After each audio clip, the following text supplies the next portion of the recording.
Hello Lightworkers, welcome to Friday. Today I'm talking about the rock in the road.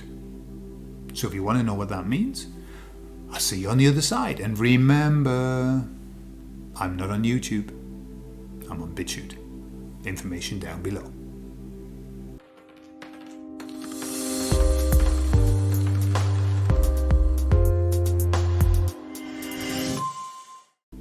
My wife asks me some really great questions, very thought-provoking questions. And a while ago she said to me, tell me one pivotal moment in your life, one moment in which your life changed direction completely.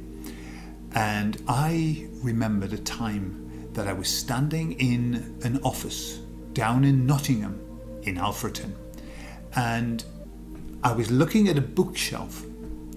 And something stood out. It just stood out to me. There was this blue, like a file. And it just stood out to me as if to say, pick me up.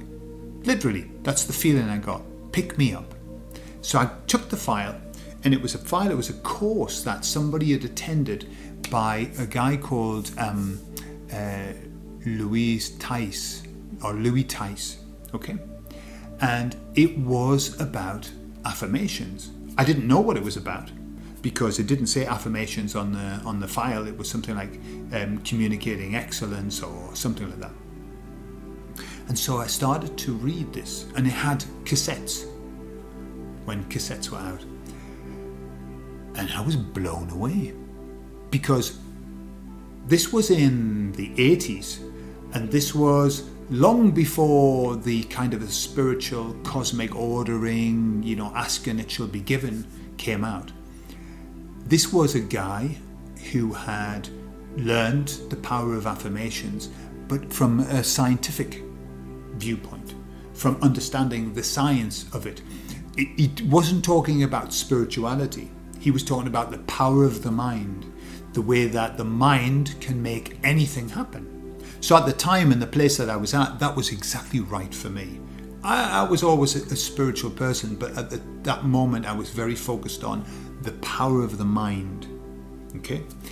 And so I learnt the power of affirmations, and I started to use them. And I started to use them so well that I was thrust from the place I was working through the levels until I got to a job that was so powerful and so important that I hated every moment of it. And I was deeply, deeply, deeply unhappy. So what I'd learned was the power of affirmations, but I hadn't learned how to use them properly because all I did was focus them on my work. And it worked, but not the way that I wanted. They do say, be careful of what you wish for because you might just get it.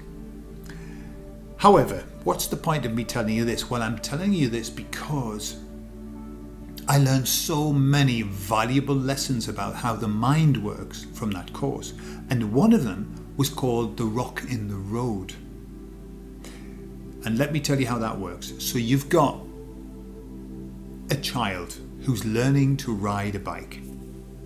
Very wobbly, wibbly wobbly, and they're riding, and they don't need the parent holding the back of the seat now, they're on their own, okay? But they're extremely wibbly wobbly, and the parents are standing there, and what happens? Well, the child's riding the bike, and the parent sees that there's a rock in the road, and the parent says, watch out, watch the rock, okay?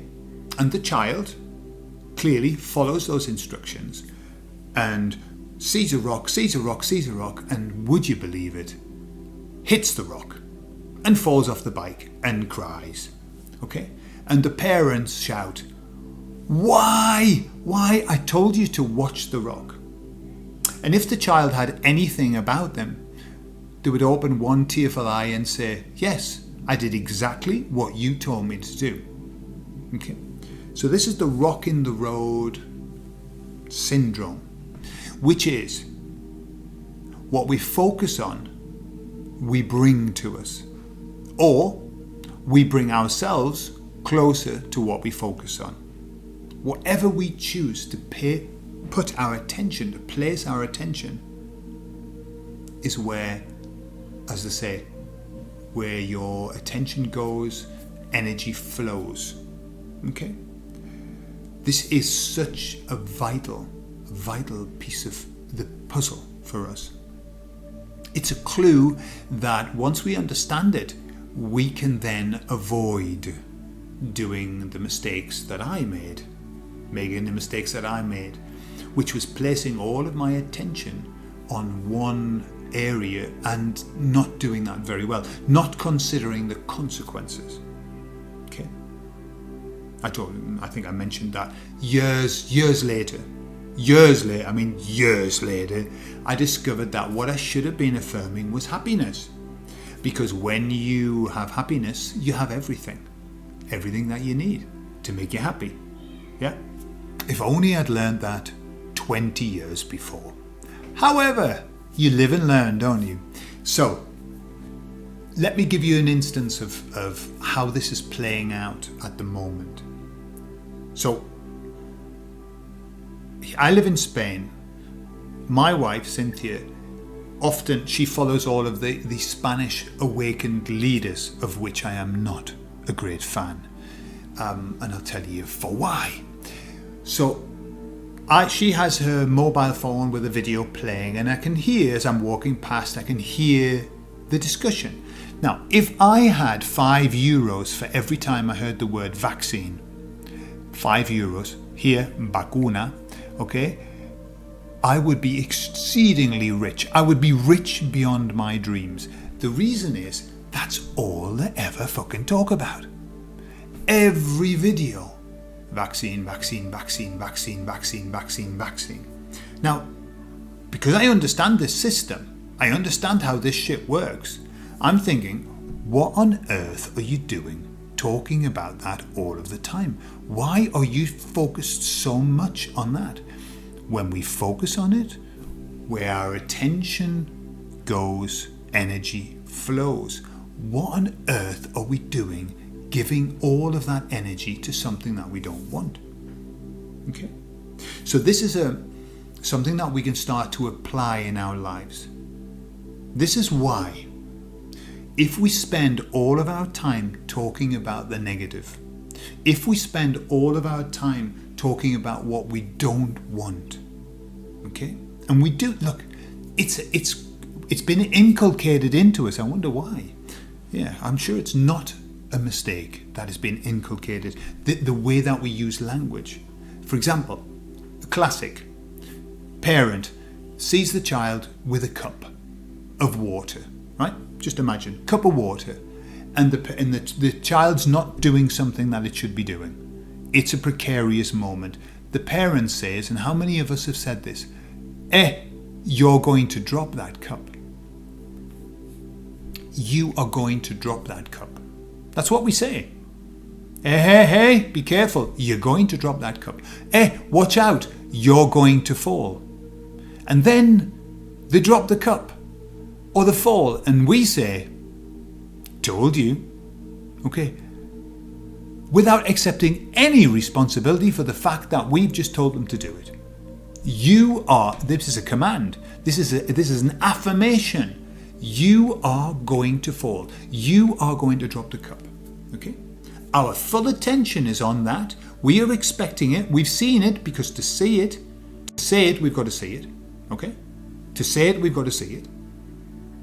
And so we are creating something, and then we're blaming our children for that creation. Okay? Just an example. So this is what you've got to be very careful of. When you talk about what you don't want, remember, okay, I don't know if I've done this, but I'll do it anyway because I quite enjoy it. If I were to say to you, do not think about a black man's willy, what's the first thing that has slid through your mind? What's the first thing that has entered your mind and then slipped out the other side? Exactly. You can't not think about something. You can't not think about something. You have to think about it to then not think about it. Okay? So when we are talking about, I don't want, I don't want this. Yeah. What are you imagining? You're imagining yourself having it to then not want it. This is what we have to avoid. The way that we avoid it is by taking out of our vocab on purpose, I do not want. Okay? And start changing it. It's a very simple shift to I want. It's easy. So we change I do not want the vaccine to I want to keep my body as my temple. I want to keep my body clean. I want to remain healthy. Yeah? I'm choosing the healthy route. That's all that you have to. It's just a very little simple change from I don't want to I want. Yeah? When you working with somebody, if they're telling you what you don't want, you've got to stop them and you've got to say, no, tell me what you want. What is it that you want? Because we've been programmed to say what we don't want. Why? Because we're living in a world where everything's upside down, and so by saying what you don't want, you bring it to you. Yeah? What a wonderful trick they played on us. Okay? Now we have to start saying what we want. What do we want? So, the rock in the road is one of our biggest stumbling blocks. Because when we focus on what we don't want to do, when we focus on what we don't want, when we focus on what we haven't got, yeah, then we're focusing on, we're bringing what we don't want. So it's a shift. So this is why when you're listening to somebody and all they do is talk about the bad stuff, just understand, right, there are various levels of it.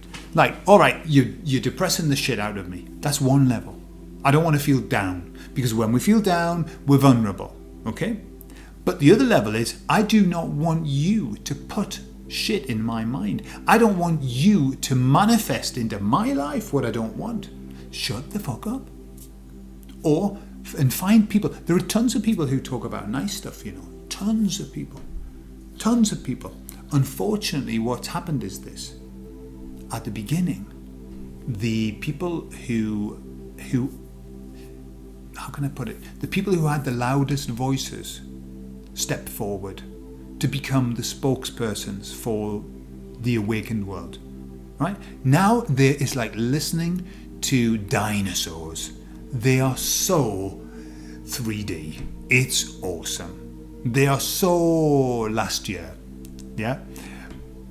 We've got a whole new wave of people, and people who have been like that from the beginning as well, but a whole new wave of people who are focusing on the positive, on what can happen, the can do, yeah?